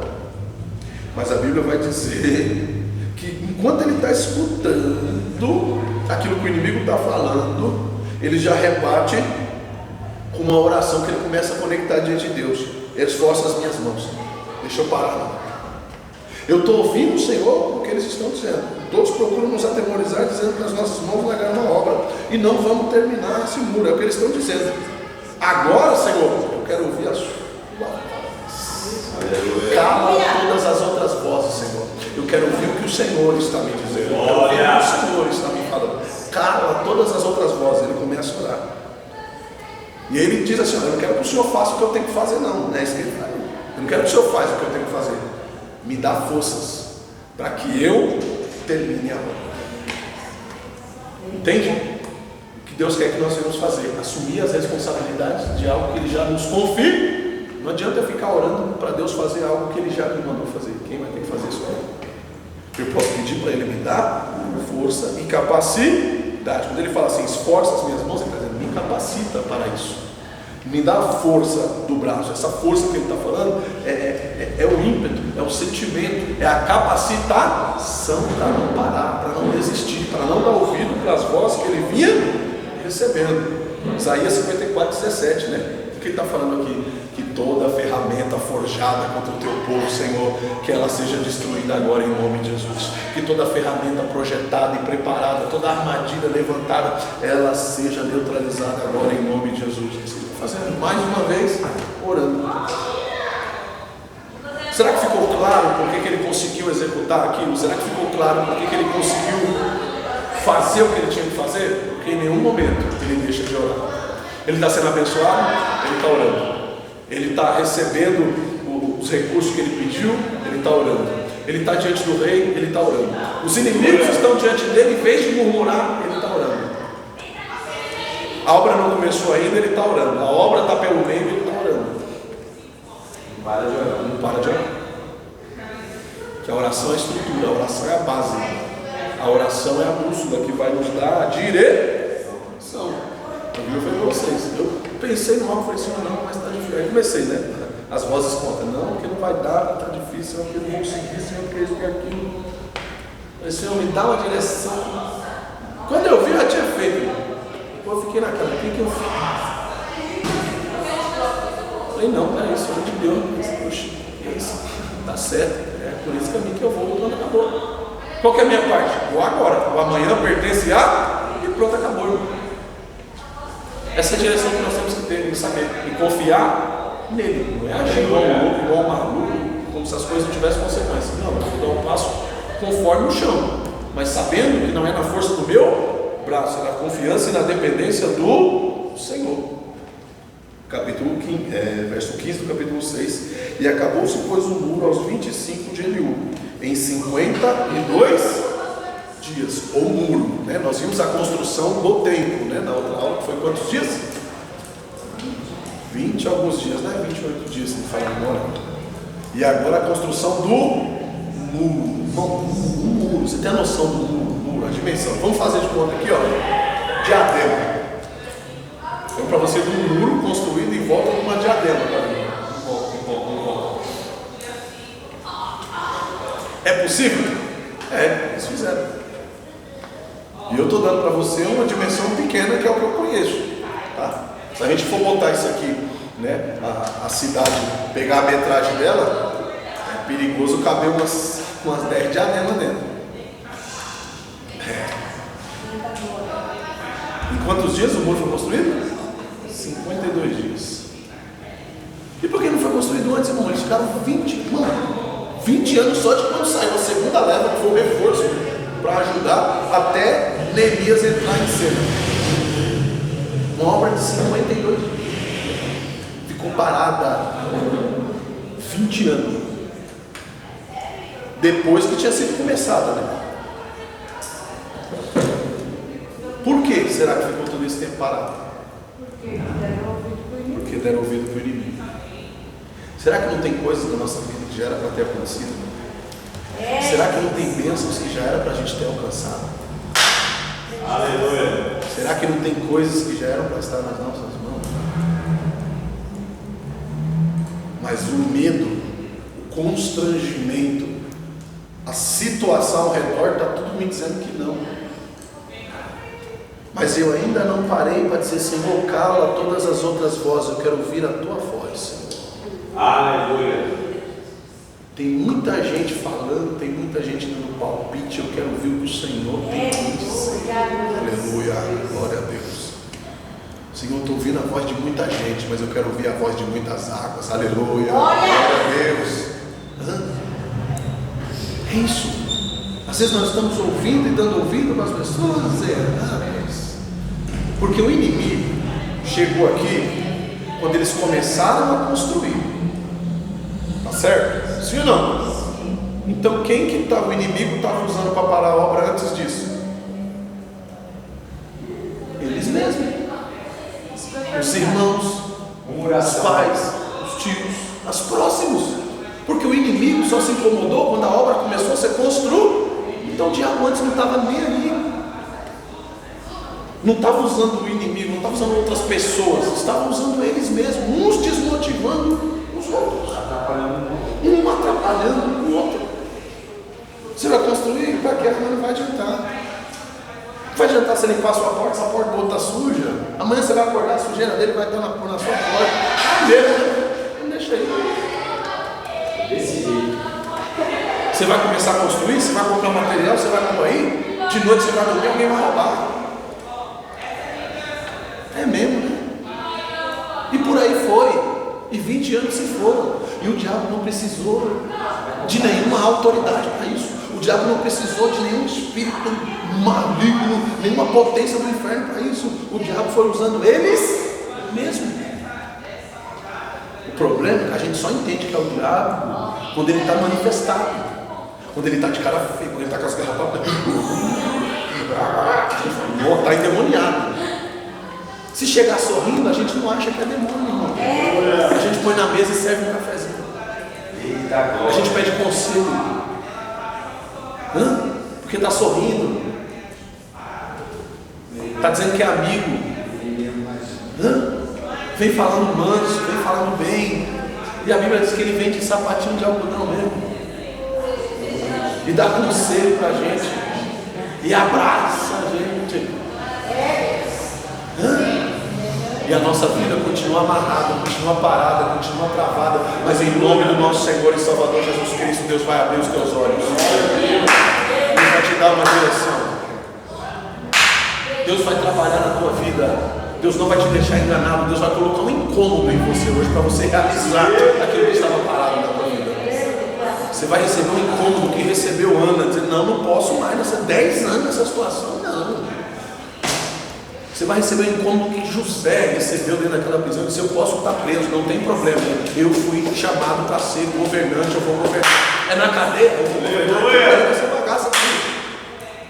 É na faxina, eu vou governar aqui dentro dessa bagaça aqui. Onde que Deus me colocou para governar? Eu vou governar onde eu estiver, porque não é o lugar que vai dizer o que eu sou, é o que Ele fez na minha vida. Meu Deus, aleluia, glória a Deus. Um dia alguém vai me dizer, se acha, né? Eu não me acho não. Eu sei que Deus já me achou. Deus já me achou, não preciso me achar. Eu sei que Ele me achou. Eu sei que Ele me achou. E sei de onde Ele me tirou. E eu sou grato a Ele por isso. Não preciso me achar. Ele já me achou. E eu sou feliz por isso. Por isso que eu sou feliz, por isso que eu sou quem sou, por isso que eu faço o que eu faço, porque Ele me achou. Glória a Deus. Eu sou doido. Eu fui achado por Deus. E você tem que ter essa consciência. Nunca deixe alguém te diminuir, te menosprezar, te colocar para baixo da onde Deus te colocou. Aleluia. Nunca permita que alguém te coloque abaixo do lugar onde Deus te colocou. E nunca também queira estar acima do lugar onde Deus já te levantou. Pronto, essa é a lição de casa. Pronto. E continua nessa obediência, continua nessa direção e você vai ver o que Deus vai fazer, te colocando em lugares cada vez mais altos. Que por mais que tentem te derrubar, a mão do Senhor vai te segurar no lugar onde Ele te colocou. Amém? Glória a Deus. Você está falando aí, pastor? Isso que eu quero incomodar para compartilhar. Diga aí. Olha só a forma no capítulo 2 que ele fala, o rei me disse, o que tu gostaria que tu pedir? Ele entrou em oração e respondia ao rei, Senhor, falou para o rei, Senhor, do seu agrado. Quer dizer, ele podia se achar bambambá, a pianista, ou do seu agrado, quer dizer, se diminuir, falou do seu agrado, quer dizer, mexeu mais ainda com o coração do rei, falando, não, esse cara é o cara, então eu vou fazer. Entendeu? Isso que. Todas as vezes que nós nos colocarmos no lugar de dependência de Deus, nós vamos conhecer a provisão. Aleluia. Todas as vezes que nós abençoarmos alguém, a Bíblia já diz que alguém postou isso essa semana, acho que foi hoje, isso não está de alguém aqui na igreja. É melhor dar do que isso. Aleluia. Todas as vezes que você abençoar alguém, todas as vezes que você se colocar como abençoador na vida de alguém, Deus ele vai abençoar a tua vida. Deus ele vai fazer você prosperar. O seu poço não vai secar. Lembra de Isaac? Cavava os poços. Aí o inimigo vinha, roubava água, tirava água. Esse, beleza, enquanto o inimigo estava tirando água do poço dele, beleza. Agora quando o inimigo chegava e falava assim, agora esse poço aqui é meu, o poço secava. E ele cavava outro poço. E o poço que ele cavava dava mais água do que aquele que tinha sido roubado. Aleluia. Não tenha medo quando alguém roubar de um poço. Comece a cavar outro. Aleluia. Glória a Deus. Esteja na direção de Deus. E assim o rei filisteu vai fazendo. Até dizer para ele, aqui você não vai ficar mais nas minhas terras. Sai daqui, vai lá para aquele lugar alto lá, para aquele deserto. Quero ver se acha água lá. E agora nas minhas terras você não vai mais cavar poço. Beleza?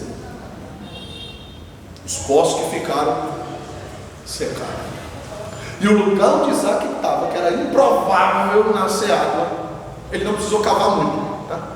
Segunda enxadada que ele dá na terra, agora a terra começa a jogar água para cima. Não precisava mais jogar o balde para baixo. Agora a água subia bem cedo. Meu Deus. Aí o rei filisteu vem falar com Isaac e diz, cara, me perdoa. Eu entendi que eu não estou lutando contra você. Eu entendi que eu estou lutando contra o seu Deus. Eu sou o seu Deus. Aleluia, Jesus. Aleluia. Eu fiz uma coisa de errado. Eu te coloquei para fora das minhas terras. Se você quiser voltar...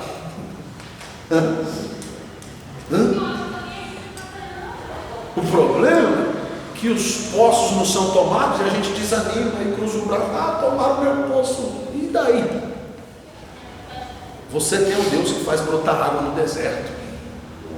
Você tem um Deus que faz do vale seco rios. Aleluia. Você vai ficar chorando por causa do poço. Você vai ficar chorando porque alguém te tomou uma bênção. Se tomou é porque estava precisando. Entrega como esmola. Deus vai te dar algo muito melhor. Aleluia. Se te tomou, entrega como esmola. Deus vai fazer algo maior pela tua vida. Creia nisso. Todas as vezes que alguém tentar te prejudicar, você sendo um homem de Deus, você sendo uma pessoa de bem, você sendo uma mulher de Deus, uma mulher de bem, fique tranquilo. A providência virá. A bênção vai te alcançar. Porque o Deus que você serve, Ele é fiel. Você falou as coisas. Você entende isso? Beleza, com Deus. O Paulo vai trabalhar. Tudo bem até aí, irmãos? Eu não sei aí, mas Deus está agindo. Aleluia. Eu não sei aí, mas a presença de Deus está forte aqui.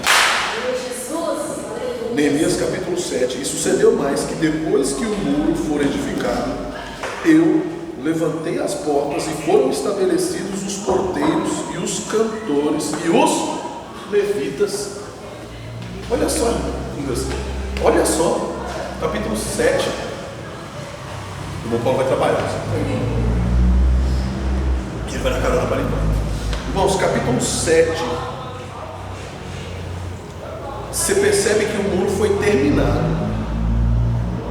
No final do capítulo 6 aí, né? O muro foi terminado. E qual que é a primeira coisa que a gente quer fazer depois de uma grande obra?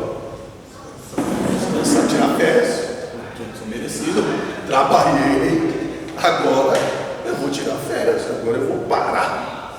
E o crente não tira férias, irmão. A gente pode sair da onde a gente está, mas a gente não tira férias. O seu serviço ele vai com você. O seu trabalho pode não ir. Aquilo que você faz para o homem pode não ir. Mas o seu serviço ele vai com você.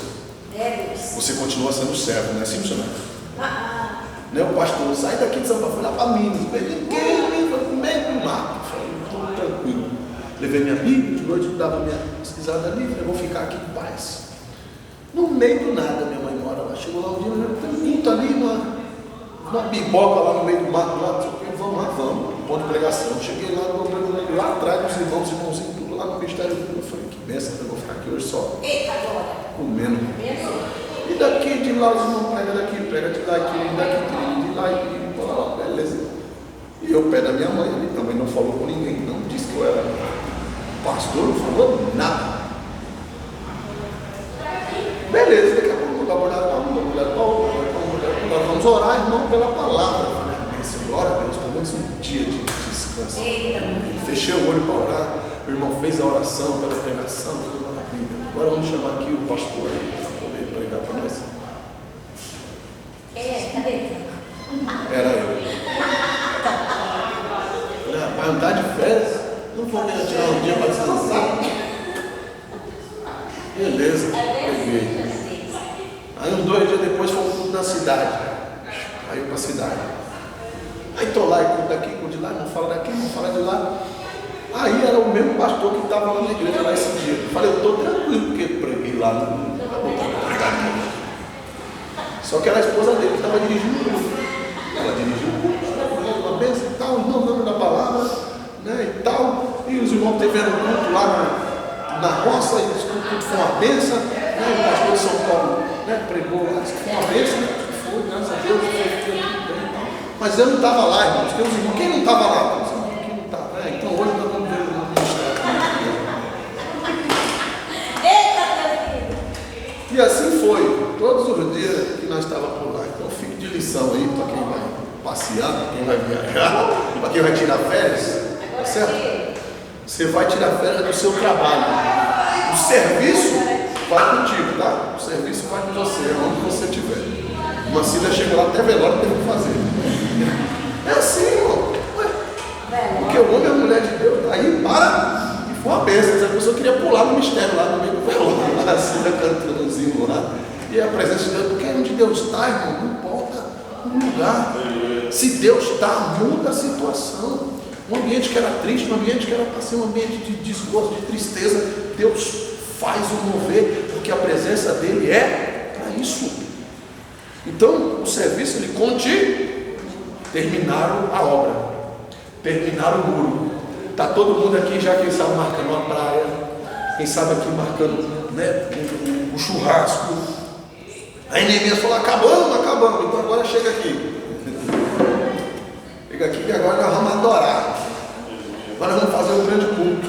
Agora vamos glorificar a Deus. E ele começa agora aqui a fazer algumas consagrações. Ele começa a levantar aí porteiros, levitas. Ele começa a colocar cada um, na sua, capítulo 7 aí, ele começa a colocar cada um.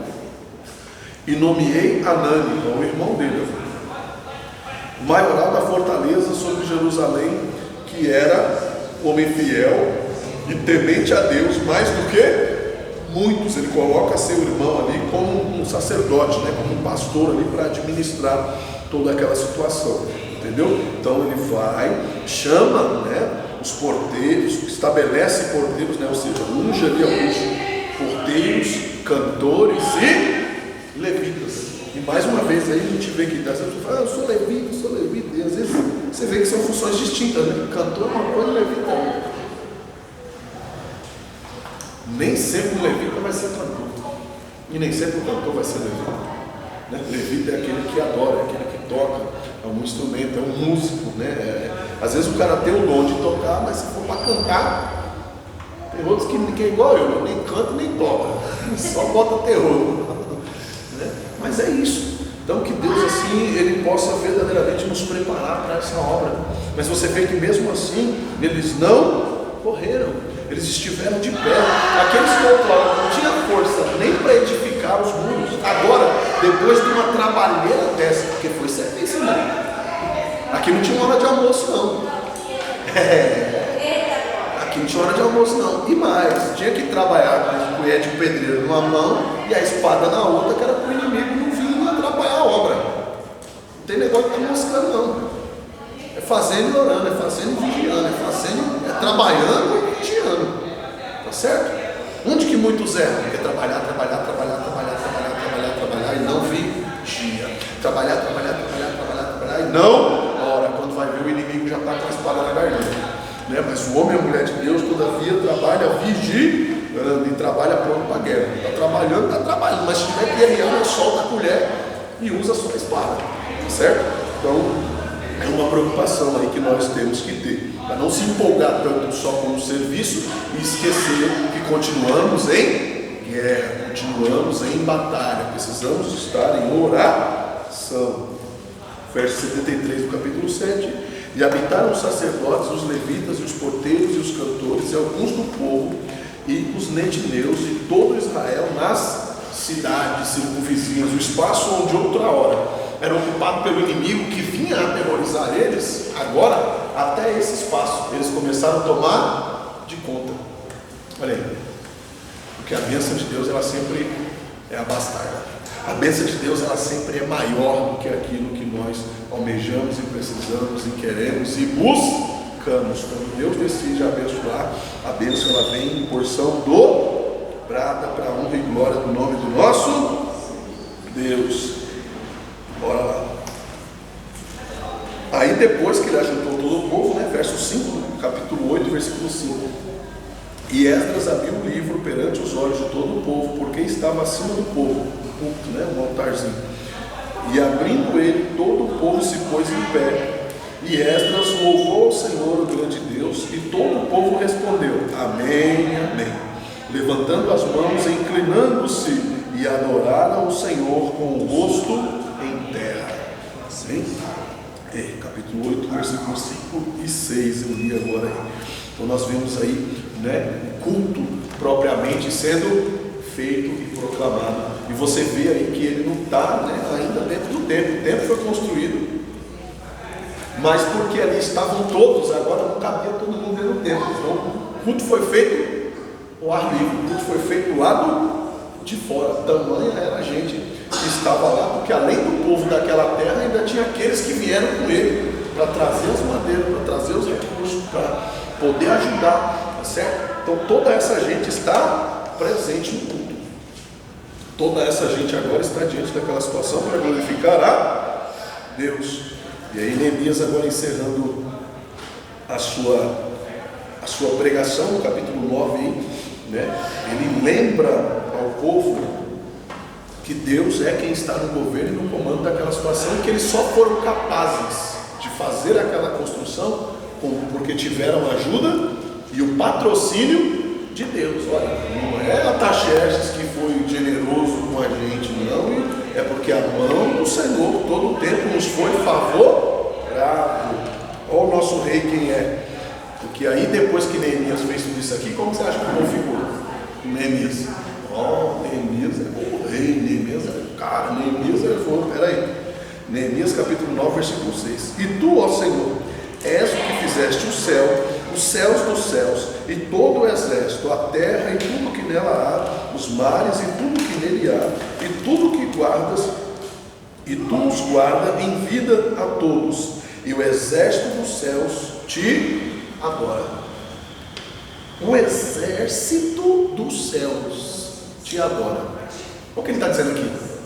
O céu não tem inimigo. O céu não tem o que temer. Você entende isso? O exército, o que é o exército? Soldados, certo? De espada, de escudo. Aqueles que deviam fazer a proteção do céu, agora estão como adoradores, porque o céu não tem mais ameaça. Mas peraí, pastor, mas não tem um inimigo, irmão, mas o inimigo é o inimigo. O inimigo faz medo para nós, terrestres e mortais. O céu, ele não faz nem cócega. Então agora aqueles que eram denominados soldados, agora adoram. Meu Deus, aleluia.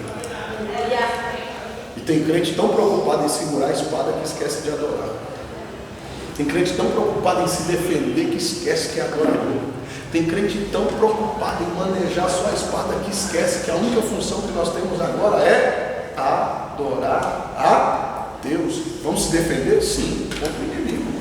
E quando ele se levantar, porque a Bíblia diz que quando ele levanta, a queda dele já é certa, porque as portas do inferno não prevalecerão contra a igreja. Eu já expliquei isso para vocês. Isso não quer dizer que a porta da igreja está ali assim, ó, e está cheio de demônio lá fora sacudindo a porta da igreja para entrar. Não, não é isso que está dizendo. Está dizendo que a igreja está na porta do inferno, sacudindo os portões para poder salvar vidas que estão presas lá. As portas do inferno não prevalecerão contra a... Aí tem crente que olha e imagina a porta da igreja, um monte de capetinha lá brigando para entrar, e a igreja que isso não entra, não, irmão, é totalmente o contrário. Somos nós que estamos botando terror. É que tem crente que não sabe, né? Mas quem está botando terror no inferno é a igreja que ora, a igreja que busca a Deus, a igreja que obedece, a igreja que serve o Senhor verdadeiramente, tá certo? Então, é por isso que tem crente que tem medo de macumba, né? Que não sabe que quem está tremendo é o inferno. Aí o diabo vem e bota na mente que, ó, fizeram uma macumbinha para você aí, cuidado, hein? Aí o crente nem dorme, né? Ai, eu vou morrer. É por isso que eu estou sentindo o coração fraco. É por isso que eu estou sentindo uma dor aqui. Já começa, né? Assim. Ô, irmão, por favor, me ajuda aí. Me ajuda aí. Fizeram mal para mim. Oxe, faça mais mal para o inferno. Ore mais, jejue mais, consagre mais, busque mais. Faça o Satanás passar mal. Que negócio é esse, irmão? Um monte de crente frouxo. A palavra de Deus já disse que se no dia da angústia você te mostrar frouxo, a sua força vai ser diminuída, a sua força vai ser pequena. Então, nós vamos botar terror no inferno. A partir de hoje, nós vamos levantar uma geração de crente valente nesse lugar. A partir de hoje, nós vamos levantar uma geração de crente que sabe do confronto, uma geração de crente que sabe buscar a Deus e tomar posse daquilo que o Senhor confiou nas tuas mãos. Você que estava vendo a sua vitória de longe, você vai criar garras espirituais para buscar a sua vitória e trazer ela para perto. No dia que se chama hoje. E amanhã não, no dia de hoje. Fala, Senhor, peraí. Se é assim, então agora eu vou buscar verdadeiramente aquilo que é meu, aquilo que o Senhor levantou sobre a minha vida. Tá certo? De lá para cá, só vai mostrar, irmão, o nome das pessoas que estavam envolvidas aí e a separação delas no serviço. Tá certo? No capítulo 13, ele colocando ordem aí na casa, né? Pessoas que ainda estavam vivendo de maneira dissoluta, pessoas que ainda estavam, né, vivendo de maneira errada. Ele traz isso à lembrança deles, no capítulo 13. E aquele dia se viu o livro de Moisés aos ouvidos do povo e achou escrito nele que os amonitas e moabitas não entrassem jamais na congregação de Deus. Portanto, não tinham saído ao encontro dos filhos de Israel com pão e água, não tinham servido, né, eles. Antes, assalariaram contra eles Balaão para amaldiçoar o povo e tal. E Deus converteu a maldição em bênção. E sucedeu, pois, que ouvindo eles essa lei, apartaram-se de Israel toda mistura. Aqueles que estavam lá no meio do povo, que não deveriam estar. Lembram os amiguinhos lá, os inimigos disfarçados de amigos que estavam no meio do povo? Agora os olhos deles foram abertos. Aqueles que verdadeiramente estavam pedindo a obra de crescer e prosperar. E agora eles colocaram verdadeiramente esses amonitas e moabitas, colocaram eles para correr. Quem lembra quem que era esse povo aqui? Eu expliquei para vocês. Da onde que foi originado os moabitas e os amonitas? Quem lembra? Os que saíram da terra de Ló. As filhas de Ló. As duas filhas de Ló, o incesto. Lembra? Que elas embebedaram o pai, tiveram um filho com ele, né? Bêbado, porque a mãe virou estátua de sal lá, e elas ficaram com medo de não terem filhos, de não terem uma geração própria, né? Do pai morrer e não trazer uma descendência segura para elas, tá certo? Porque a família só de mulheres não tinha direito em heranças, né?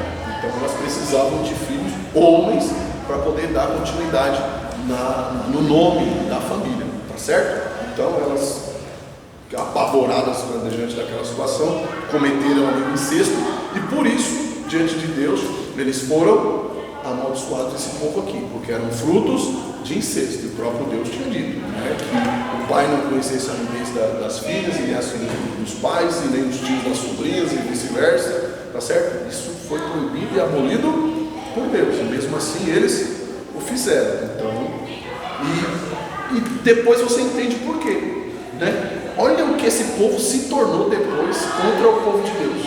Foi a pedrinha no sapato de Israel por toda a vida.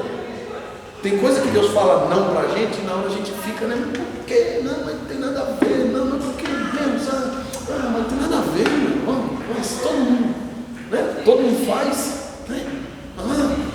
Por que só comigo? Porque Deus está embaçando na minha? Não, porque Deus está vendo uma coisa que nós não estamos vendo ainda.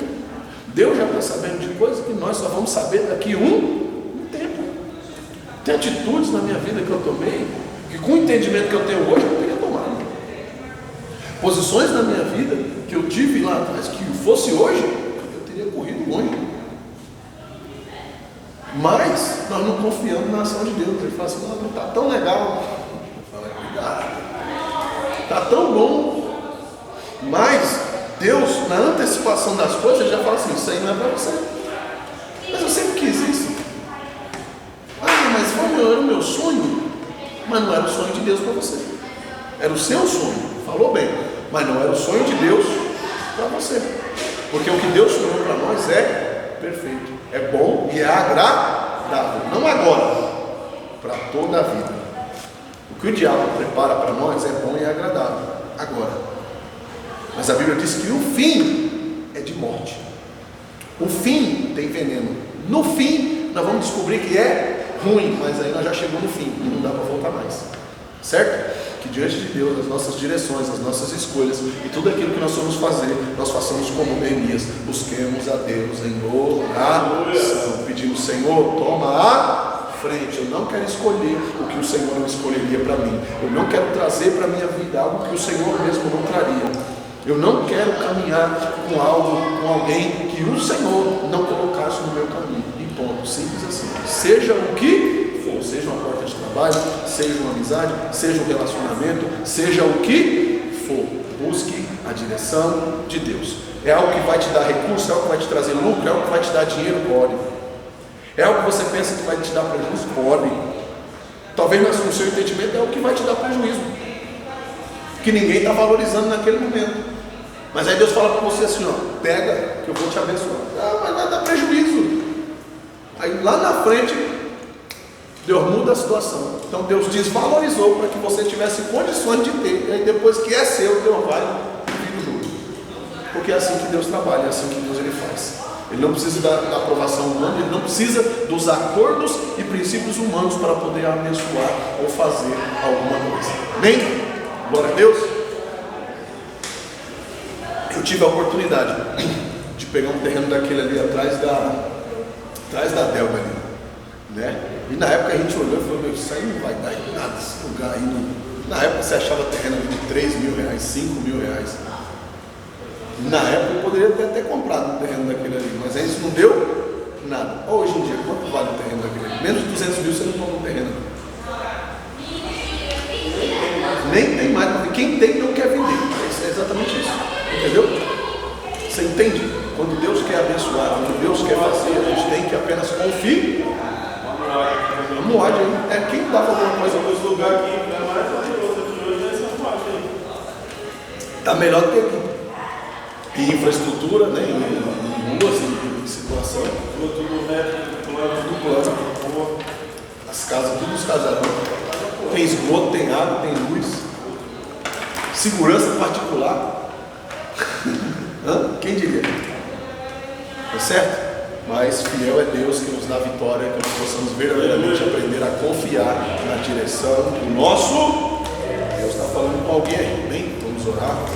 Eita, agora, por a sua cabeça.